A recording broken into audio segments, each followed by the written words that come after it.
Welcome back to the Black Exchange. I'm your host, Terrance. Appreciate y'all tuning in. We got a great show. We talking about money today. Stay tuned in. Black Exchange.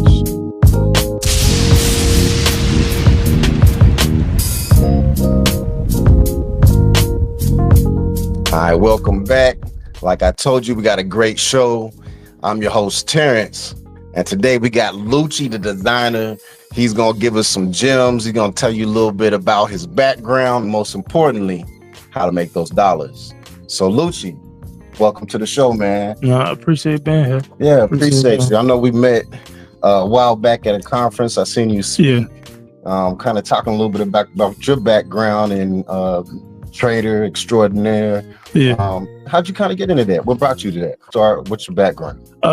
Now, when it comes to, I started trading first. Actually, a lot of people think I started business first, but I actually started trading first. I actually ran into trading when that MLM scam was going on. Okay. But it was doing like the pyramid thing. Like it was like saying, "Oh, I'll teach you how to trade forex," and then like when you get there, you gotta have people come and sign up for like that's how. Bro, I got caught up one.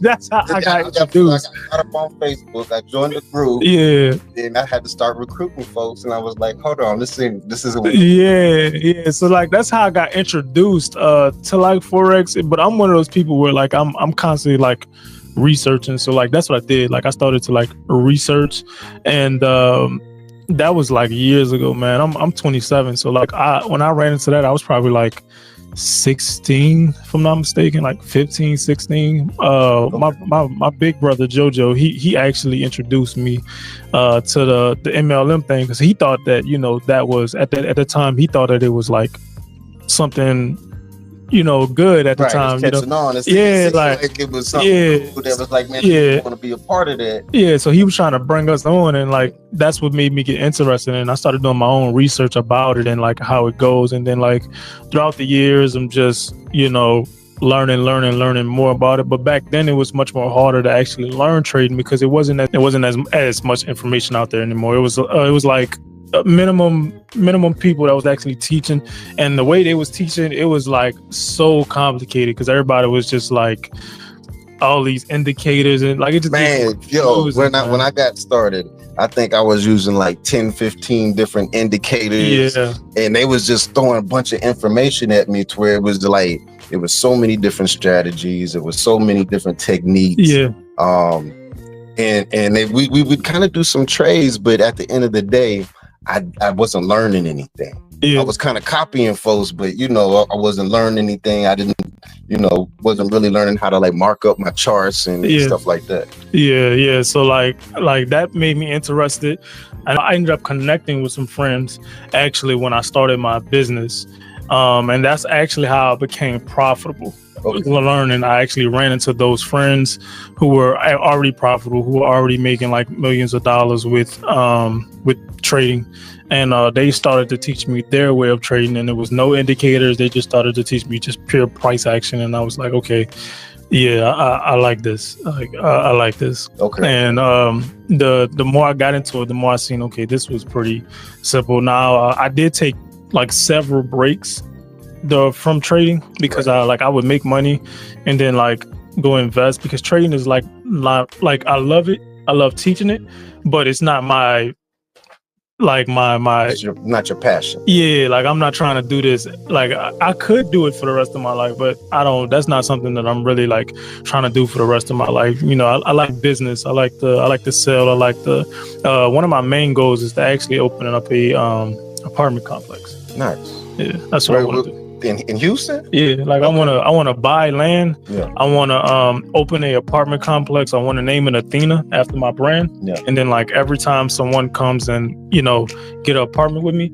like their home gift would be one of my bags. So like when they walk inside their new apartment, they'll have one of my boxes, my luxury boxes with the bag just sitting in there. So Athena, tell me a little bit more about this. I kind of got a chance to kind of check out the page and stuff, and seeing you kind of putting some of that stuff together. What is Athena, and how did you get that? Man, Athena Athena grew so fast, man. Athena is a Greek goddess. Everybody, pretty much knows that. That's why, if you know anything about Athena, she represents like wisdom, knowledge, power of a woman. Like, Right. all that. That if you in the owl, if you never noticed, like a lot of my branding is centered around an owl. She has a crown where she has an owl on her head, and Athena started because I had, when I first moved to Houston, I had moved to Houston in search of business. Okay. I was young. I was probably like 20. I don't even know. I'm 27. So like I moved here in 2019. So at the end of 2019. So like I was pretty young, and I had came in the pursuit of business. I wanted to learn business. I started off with like drop shipping, a boutique of like drop shipping stuff. Now I ain't gonna lie, like the first 2 businesses that I did with drop shipping, it failed miserably. Like, so what kind of items was you doing? Man, I was just picking stuff. So I was just doing like lady dresses, and I was doing men's stuff too. I was doing jewelry. I was doing all type of stuff. I was doing like fake jewelry, like fake chains and stuff. Like I was doing all type of stuff, and like I had to learn. Like that goes through the process of learning, because you start to learn like, damn, like you need to focus on one thing when you're doing stuff like that. So like my first 2 drop shipping stores was trash. My third drop shipping store I made like $80,000 or $90,000 in like 3 months. Blew that money like terribly. What was your product? Selling the same stuff, but this time I learned, because one thing I would do is I would go on YouTube, I would learn something, and then I wouldn't even finish the video. I would feel like I learned something, get off, just go try to apply it. Yeah, just go try to apply whatever I learned. And like, so that's why my first 2 stores failed. And then the third store I actually took the time to learn. But then once I made that, I started to notice that I didn't like it. Like I didn't like the drop shipping, because like you're not making no real money. Right, you make 5 hits. Yeah, you're not really making no real money, because the majority of the profit is going towards like getting products and stuff. Because like when it comes to like the clothing business and stuff like that, you kind of got to outbeat a lot of sources that already outbeat you, because they're buying majority and wholesale. And you can get it for the same price as them, but you would have to buy the same amount of quantity as them to get it at the same price. And that's the issue. Like that is one of the biggest issues. So I was like, man, I'm wasting my time. That's what I felt like. So I was like, when Athena came around, I kept saying, damn, what can I do to stay inside of the fashion industry? Because I love fashion. Right. But I don't want to do clothes no more. Okay. So I was like, let me look inside the handbag industry. When I looked inside the Black-owned handbag industry, right, I started to see that like it's hundreds of Black-owned handbag companies. But the problem is the creativity is not there. Right. So that was thing that clicked with me, and I've been an artist since I was a child. Okay. Like, so I love drawing. I can draw. I can paint.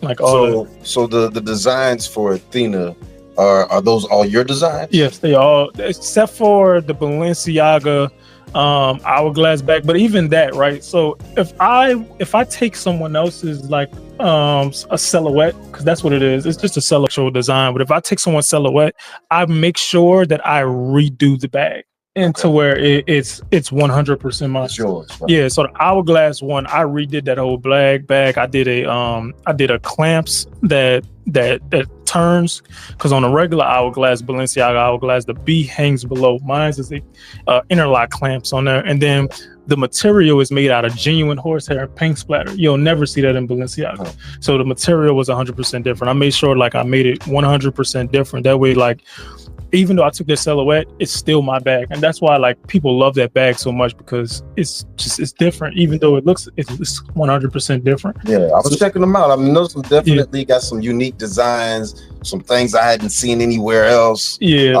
like my your presentation, man. Yeah, my presentation is nice. So I feel like, putting that little bit of attention to detail is what sets us apart. Yeah, so one of my main things when I like started to do like Athena, I was saying that, man, if I'm gonna do Athena, like I want to compete with like big luxury brands. I want to compete with them, and I can't compete with them because a lot of people think that like leather costs a lot of money. Right. It doesn't.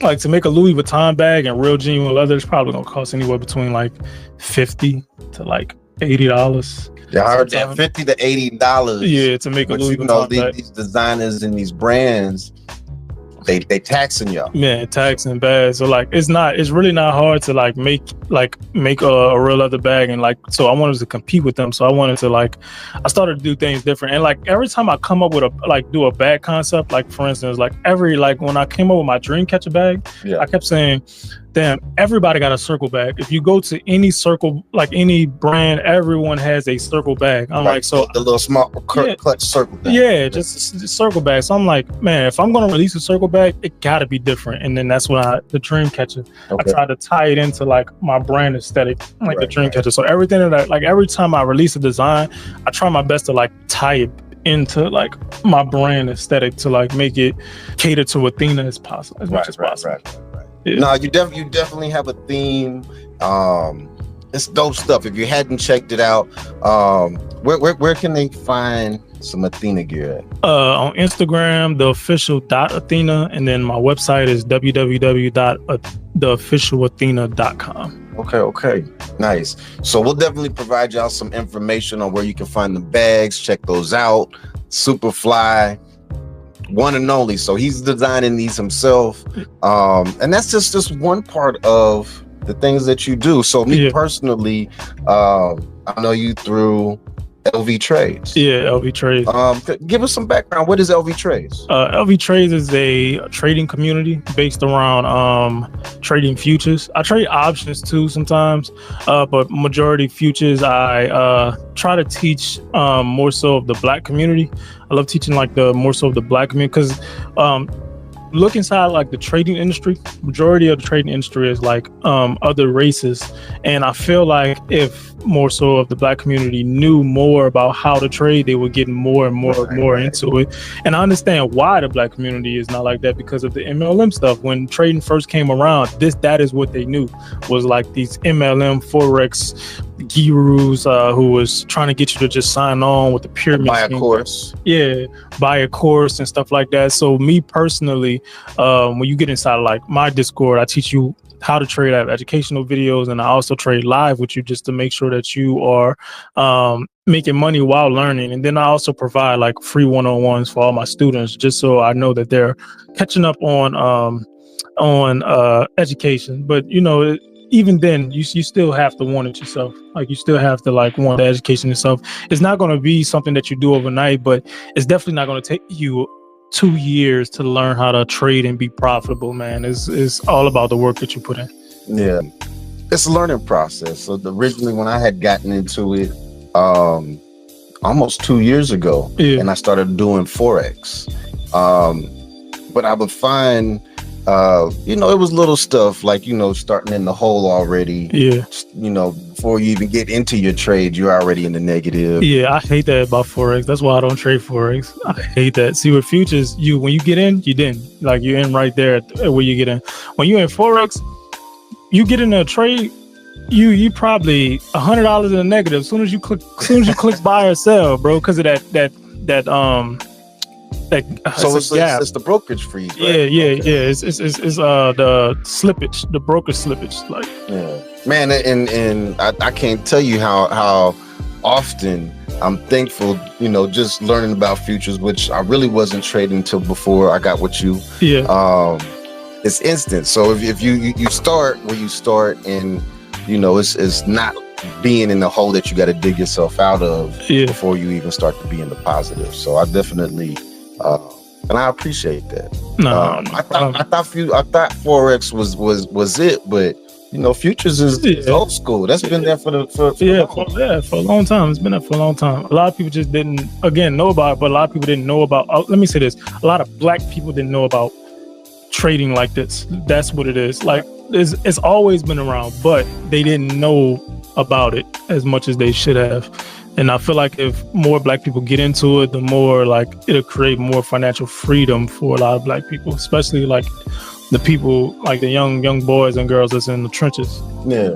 And I dig that about you, man. I was just kind of reading up on, your bio a little bit. Your work in the community, helping young boys and girls from shoes to entertainments, our PS5s. Where's that come from, man? So I'm from New Orleans. So like, I was raised in the trenches. I ain't have no father, none of that growing up. So it's my mom. My mom grew up in a foster care, foster care environment. So like, when she had us, it was just us. Like my father left, so it was just us and her. That was just it. So like, we kind of grew up like, rough. Yeah. So I know how it feels for like single mothers to like be struggling and etc. Because these fathers aren't around. Yeah. So like me giving back to the community, I just feel like it's more so me just kind of giving back to like how I wish people would have gave back when we were younger. Absolutely. And I think that's huge, especially in our community, is having us be, to the point where we can say that we've created success in our lives, but not forget about where we come from, and not forget that in having all that success, how much ability you have to help people. Yeah, no, definitely. So from your community, even in the trade. So I can say honestly, Luchi has a wealth of knowledge, not only that he does in the live classes, but just going through his Discord and his videos, he actually is breaking these things down. So even if you don't necessarily have a background in trading, or maybe you're not real super familiar with how to get into trading, definitely an excellent teacher and somebody who can kind of give you perspective and break it down for you so it's not so complicated. It does take a little bit of a learning curve. Yeah. So even for myself, I've been, in it, and there's been days where, we're trading live all together, and I have some really good days. Yeah. But it's a learning curve, and I think the biggest part is sticking to your rules and exactly. not getting eager or I call it happy feet and jump in the trade. Yeah, man. Yeah. And you think you see it, but you ain't checked all your check boxes. Yeah, man. I say this all the time, man. Trading is not easy, but it's simple. It's very simple. The simpler you make trading, the more money you'll make, man. And that's just sticking to your model, right? When you get on a chart, you're looking for one thing and one thing. No, this is your one model only. And that's rather you're trading support and resistance, supply and demand, ICT, just pure price. Like it doesn't matter. Like whatever it is, stick to it. The CRT model, like anything it is, just stick to it, man. Like just like stick to that one model, and I promise you, like you'll become profitable like that. It's when you when you have a bad day and then you go on YouTube looking at trading and you see somebody who trades supply and demand and you've never traded supply and demand before, and then you see that they made $70,000 trading supply and demand this month, right? And then you be like, damn, that's the strategy. Yeah, that's the strategy I need. Yeah, and then now you have to relearn, this now, because that's like learning a model takes time. So like if you stop learning your model to go learn a new model, then you start to see like, damn, why is he hitting it and I'm not hitting it? Right. And then you turn around, now you want to get in his group because you think that, oh damn, like maybe if I get in this group and just take a single trade, and then you start to notice, okay, it ain't even like this. Like, right. It's all about like learning what's best for you. There's some students that don't like my style of trading. Like they don't like my model. They rather, that's why when I first started teaching, I taught 3 different models. I taught the fair value gap strategy, right?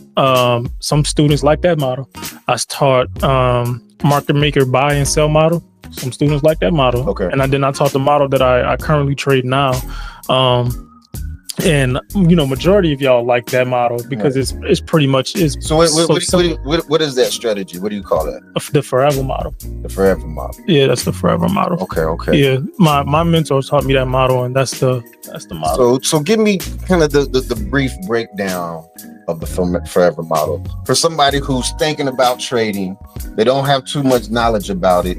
Just a simple way that you could try to put that. So the forever model, it all comes down to knowing where the market is going for the day. So that's one of the biggest things, because if you don't know where the market is going for the day, you can see the model and it won't work out like you think. So that's one of the biggest things for every model, is knowing where the market is likely going. Now, once you find out where the market is likely going, then you need to go ahead and drop down to a time frame that you want to mark out your PD array. Rather it's the 15-minute, the 1 hour, which I would suggest if you're a day trader, to go ahead and, which is an intermediate trader, right? Which means you're trying to get in and get out of the market the same day. I would go ahead and drop down to either the 1 hour, 15-minute, or 5-minute time frame to go ahead and mark out a PD array. Once you go ahead and you mark out that PD array, then you have to drop down to a time frame that correlates with the time frame that you marked the PD array out, right? So if you marked it out on an hourly, you need to drop down to the 5-minute time frame. If you marked it out on a 15-minute, you need to drop down to the 1-minute time frame. If you mark it out on a 5-minute, you need to drop down to the 15-second time frame. And then once you go ahead and you drop down to it, you need to wait for price to come back inside of that PD array. When price comes back inside of that PD array, then you need to go ahead and wait for a liquidity sweep, right? You wait for a change in state and delivery, right? And then wait for a retest of that change in state and delivery to go ahead and take the trade. Now, a bonus would be if you are, if there's a fair value gap that gets ran through on the opposite direction. So if you're looking to take a bearish trade, you need to see bullish fair value gap get ran through. And then another bonus would be if you are looking at an S&T, right? And you would look for S&T during by looking at a correlated asset. Exactly how we described it is what we're doing in the class. Yeah. And I'm saying, so the other day, just yesterday, we was all in the class. Yeah. And what was your largest trade the other day?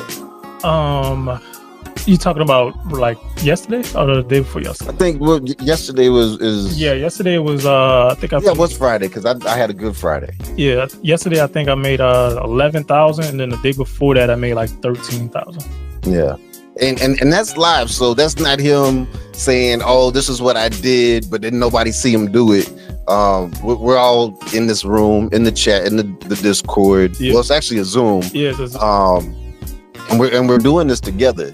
So even if you didn't have a good knowledge and a grasp of everything and all the concepts, you could literally just follow along and you'd still be winning. Yeah. So that's one of the main things I wanted to do when I started teaching. I was like, man, because when you go and you sign up for a lot of these Discord groups for like trading, majority of them be like signal groups. Right. So they don't actually trade live. They just give you a signal. They type it in. And the problem with that is that like you can see a signal, but he's typing it so fast, or whoever it is typing it so fast, they'll get in on that particular price point. But when they type it and they send it to you, you have to actually go read it and then go get in. Right. On that, and which you won't get in on the same. Seconds count. Yeah, them seconds, they count.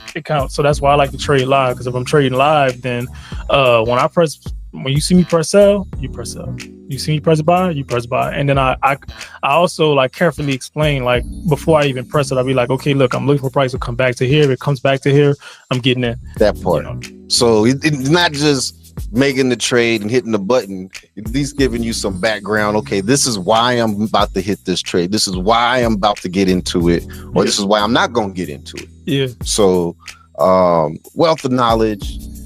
For you, I mean, you got multiple businesses. You're doing the trading every morning. Yeah. And most of the time you up before me. Yeah.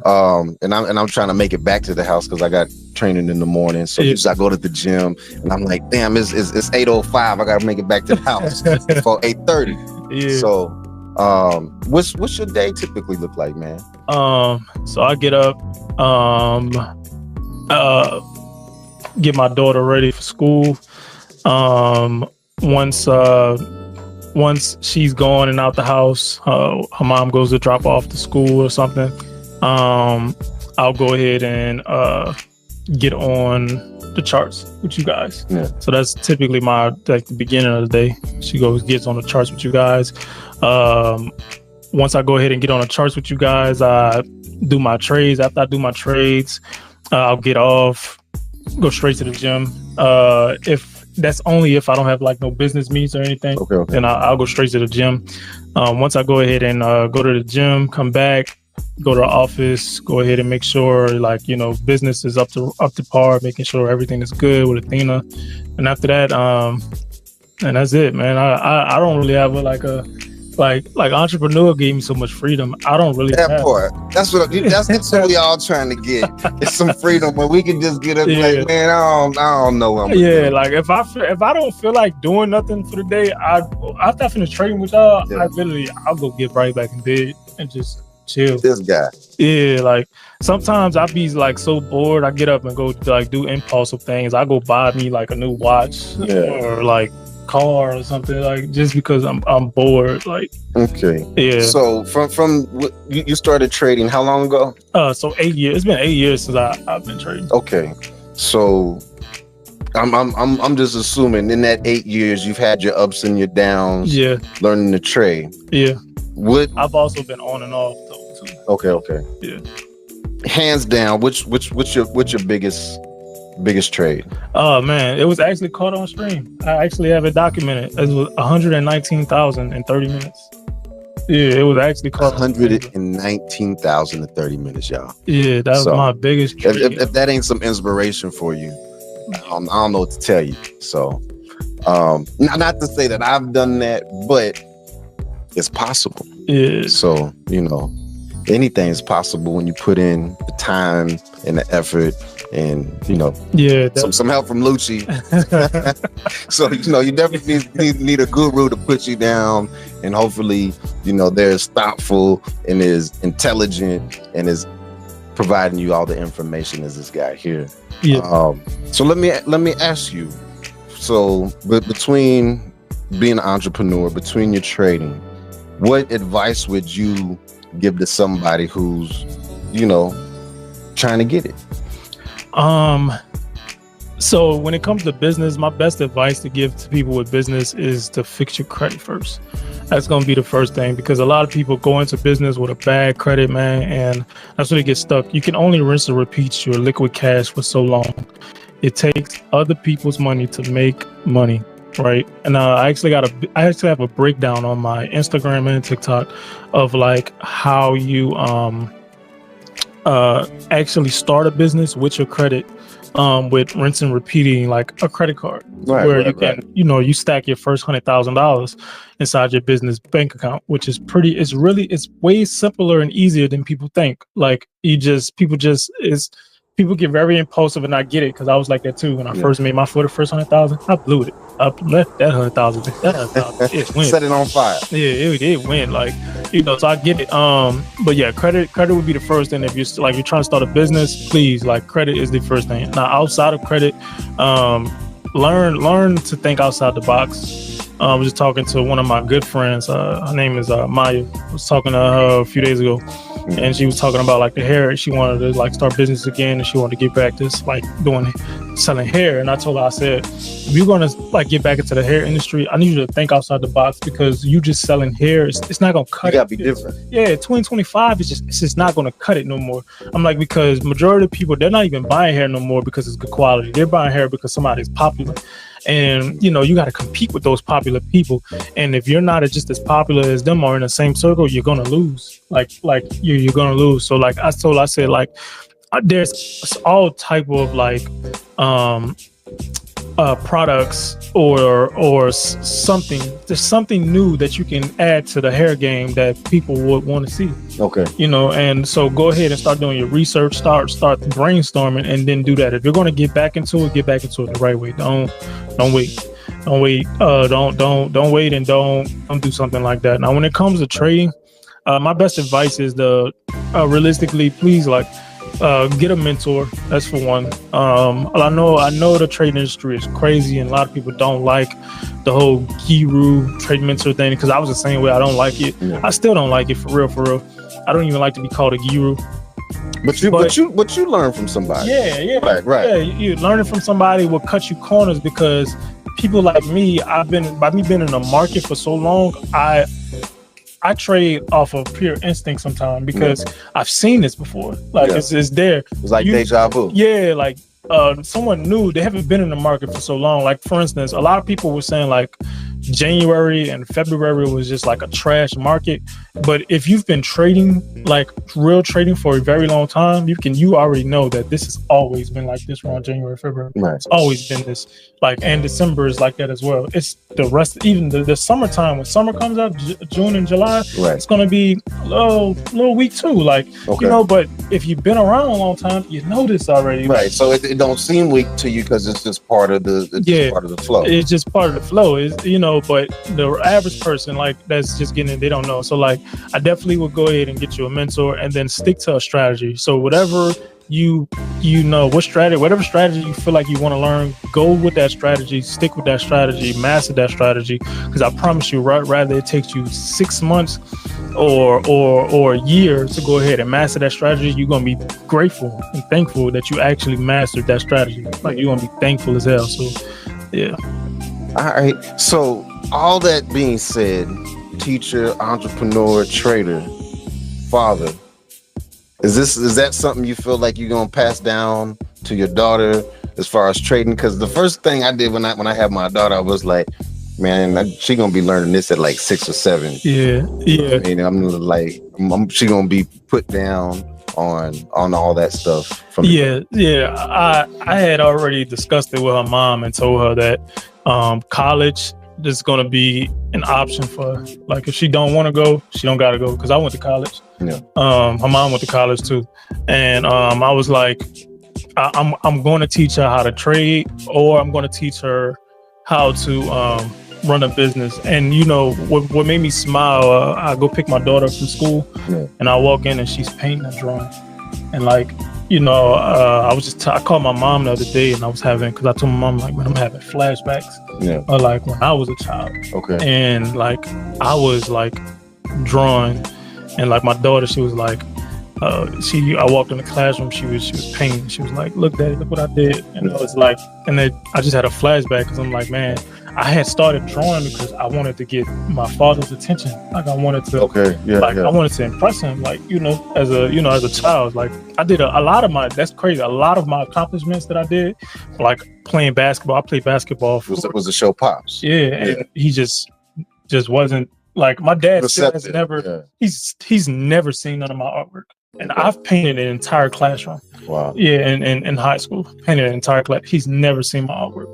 Yeah. Like, at all. So like, basketball, he's never come to none of my games, and I went to play all the way for Xavier. I kind of had the same thing. Well, I had a stepdad who he was there, but he didn't participate. Yeah. So I'd seen him, and it wasn't like he wasn't in the house, but as far as being that mentor, that guy to kind of give me a push, or be like, hey, I seen that was good. Yeah. I didn't have that either. Yeah. I was young. Football. Man. I think my parents might have came to maybe one game. Yeah. I played almost every year, except for my senior year. Yeah. But I think at the end of the day, it gives you perspective on what you don't want in building your family. Yeah, man. So transplant from Louisiana here in Houston. What's next? I'm gonna stay here in Houston. I want to buy a house in Vegas. Yeah. Yeah, but like, I don't see myself moving to Vegas, because I don't never want to be too far from New Orleans. No, I like Houston because Houston, it moves. The money moves here like water here. So like, it's a lot of opportunity in Houston that people don't realize until you really start to kind of move around a little bit in Houston. But Houston's got a lot. Yeah, it has. I love how I even got to Houston, or because I had never been out of New Orleans. Okay. How I got here, I was dating a young lady, and we had came up here to visit her brother. And he was staying on Westheimer in Gessner. Gotcha. Right there in my apartments on Westheimer and Gessner. And when we came to visit them, and when I came to Houston, I seen like all the tall buildings and the luxury stuff. Like, in New Orleans, it's still slavery. Right. It's like old school. Yeah, like all the houses are shotgun houses and stuff like back in the day. They've never, like, of course it's there's got some gentrification, but for the most part, the most part, it's still like a culture, which is cool because that's my culture. Creole, that's my culture. I love it. But I've never seen like stuff like that down. So when I seen it, I was amazed. I went home. I had told my mom, I said, "Mom, I'm leaving. I'm going to Houston." Yeah. I was so stuck in the streets, my mom didn't believe me. Yeah. She was like, "Boy, man, he not leaving nowhere. That nigga ain't You going don't mean that. Yeah, like, she's like, that nigga ain't going nowhere. Like, cause I was like knee deep. Like, so maybe like I think that was in May. Yeah, that was in May. So in June, literally June 1st, I got up, packed my bags. My mom had this Tupac blanket. She's in love with Tupac. Right. I took a Tupac blanket, I packed a duffel bag, and I got on the megabus. I Nice. came out, I went to Killeen, Texas first.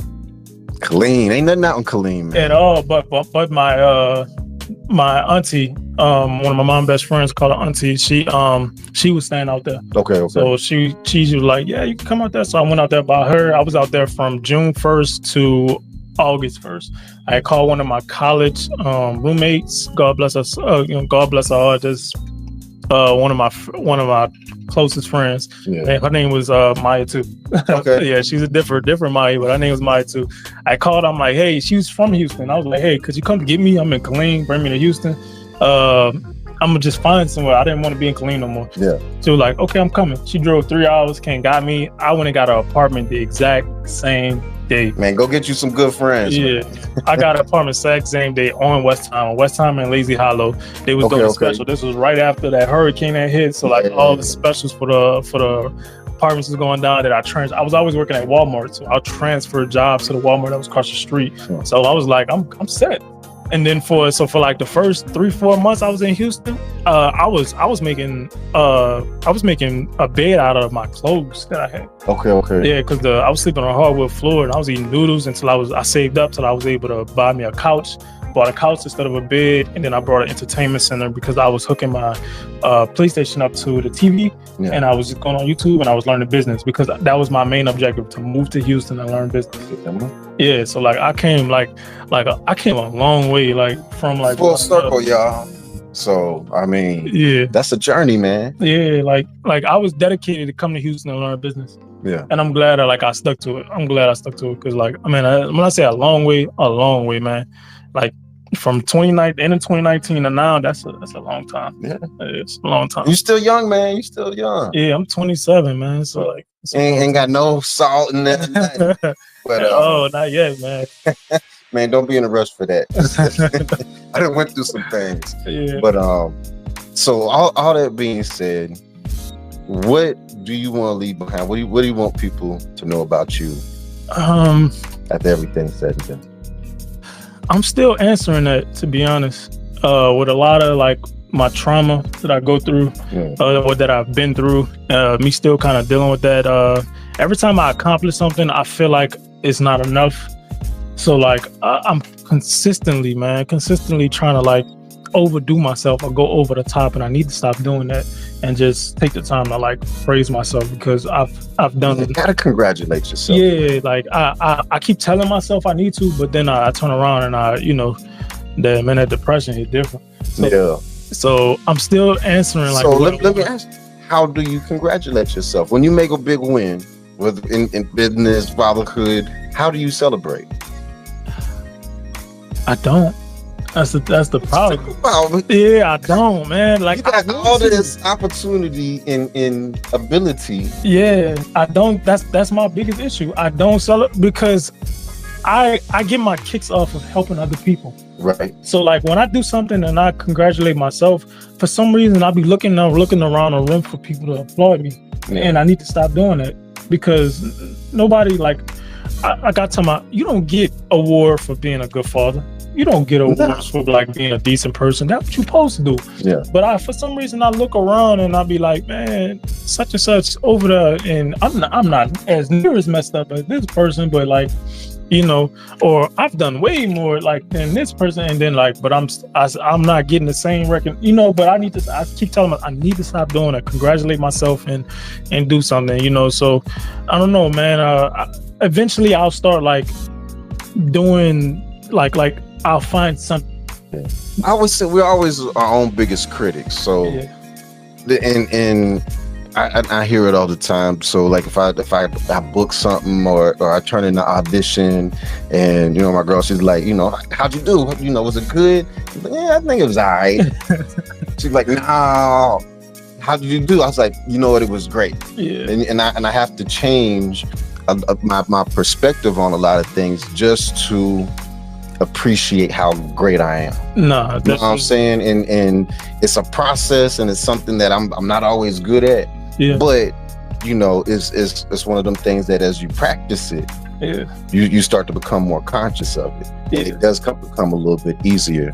But yeah, man, you got to celebrate yourself. Yeah, it's just a lot of like for 27, my success, I've been through a lot, man. Like a lot more than the average person. But again, like me being raised in New Orleans, like me being like that trench baby, like that I am, like you know, the average stuff that people complain about, like, and I didn't seen it all. I didn't seen the blood. I didn't seen the bullets. I didn't seen I didn't seen the robberies. I didn't seen, you know, the heartbreaks. I didn't seen it all, like, you know, and I didn't faced it all back to back, you know, growing up, man. So like, I hate. I don't want to make it seem like I dwell off pain, and I exceed off pain, but like, man, it just seems like that's just what it is.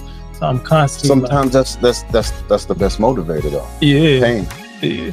So, you know, I don't want that for myself no more, though. At first, I was cool with it. Like, I was okay with it. Because you're used to it. Yeah, like, I was used to that. But, like the more I'm going, like, I want to enjoy life. Like, I don't want that for myself no more. So, like, and it's kind of hard to, like, escape from that because now and I feel like that's when, like, you know, earlier I was telling you, you know, off camera about, like, my anxiety and stuff. Yeah.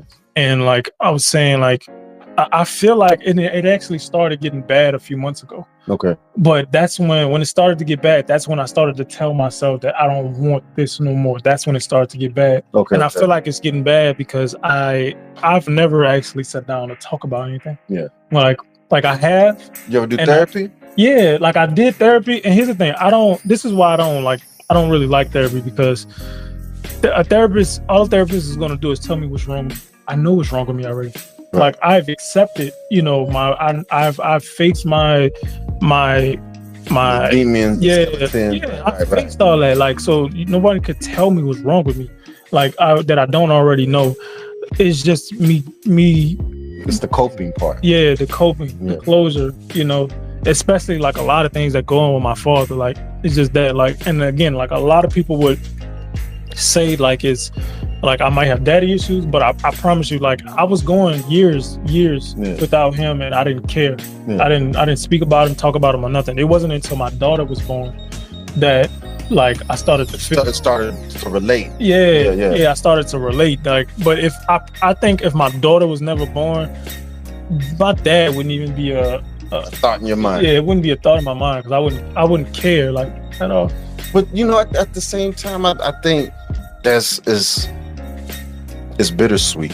Mm-hmm. You know what I'm saying? You have a daughter now. Now you are the father. Now you are in the position to be everything that you wanted for yourself. Yeah. And I think in that's a powerful thing. And to be able to have someone that you can put that impression on, who looks up to you, who, you know, who is going to show you their picture and try to impress you. And now you have the ability to respond and react in a manner that you know is going to make her feel good inside, that she's going to remember. Man, I remember I used to give my daddy these pictures and he used to pick me up and spin me around type stuff. And I think that's huge, man. I love those moments, man. You know, I love being a father. I love it, man. I'm telling you, like, you knew, bro, but I'm still telling you, once you get to that, man, I love being a father. And I can't wait, Brian. Yeah, man. Like, I just be standing over looking at her with a little hand. Yeah, it's a beautiful feeling. I mean, I don't even mind diapers. I don't care if it's all that. Hey, I'm cool with it. My daughter, like her whole time being born, she slept on my chest. Yeah, like she ain't sleep in her crib, man. She slept, like, I take my shirt off, she sleep on my chest, like every day. I lay on my back, so like I ain't tripping. I make sure like she's straight, like, because, and I feel like I'm the only one that could protect her, like the way I could. Like, ain't nobody gonna protect her like that. Yeah, nobody. So like, like I love my baby, man. She brings like the best out of me. But that's dope. Yeah, that's dope. Yeah. So before we wrap it up, let everybody know where can they find you if they looking to get into some trading. they want some more information, where they gonna go? So you can go on Instagram for sure, and hit me up at Luchi TheDesigner. You can go to TikTok, Luchi LuchiTae. You can hit me up on Twitter, X, how they say it now, Luchi TheDesigner. Instagram also for my trading page. It's gonna, if you go to my regular Instagram, it's gonna be in the bio, my official Athena page and my LVTrades page. Same thing for X is in my my LVTrades page is in there, and then TikTok as well, same thing. So everything's gonna be in there. So everything is always connected. If you guys want to come connect with me, just come out at me. So, hey, you heard it, y'all. I appreciate y'all tapping in. This is the Black Exchange. Luchi, the designer, entrepreneur, trader extraordinaire. Y'all heard it. Y'all be back. Make sure you leave comments, subscribe, and we'll see you next time. All right.